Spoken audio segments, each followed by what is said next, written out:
Look at the Congo. Many people don't know much about what's happening in the Congo, but they should. You know, in the past couple of decades in the Congo, I think more than 5 million people have died in these internecine, conflicts within the Congo. And you could sit there and say, oh, another shithole country. Look what the people are doing to each other.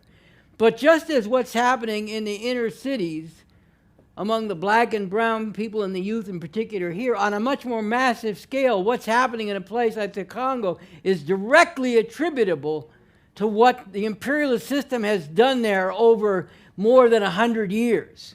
Under the rule of Leopold, King Leopold of Belgium, who ran the Congo at the end of the 19th century and into the next, as a personal preserve, out of the 20 million people or so who lived in the Congo during those times, what percentage were killed under the rule of Leopold?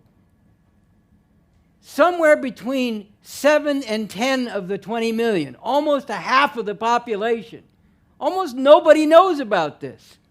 Think about that. They were put to work under the most horrific conditions, mining rubber and other things, and if they didn't meet the quotas or in some other way they were considered a problem, they had their hands cut off if they weren't killed.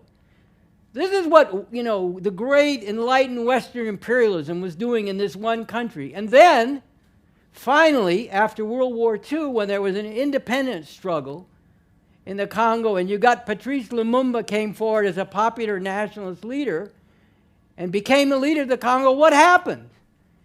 The U.S. imperialists moved to get rid of Lumumba. The CIA and the rest of them worked to get him captured by, opposing forces that were their puppets, basically, and he was assassinated. And what came out of all that? Mobutu, who was kept in power by the U.S. for 4 decades, plundering the country and as a puppet of the U.S. for 4 decades, and subjecting the massive people there to terrible conditions. And this is why the Congo is such a mess now. And millions more people are dying. So don't fucking complain to me about immigrants coming across the border illegally, okay? Just shut the fuck up about immigrants coming across the border illegally. Look what you have done to the people in the world. And you have the nerve to complain about people coming here trying to get a job so they can feed their family.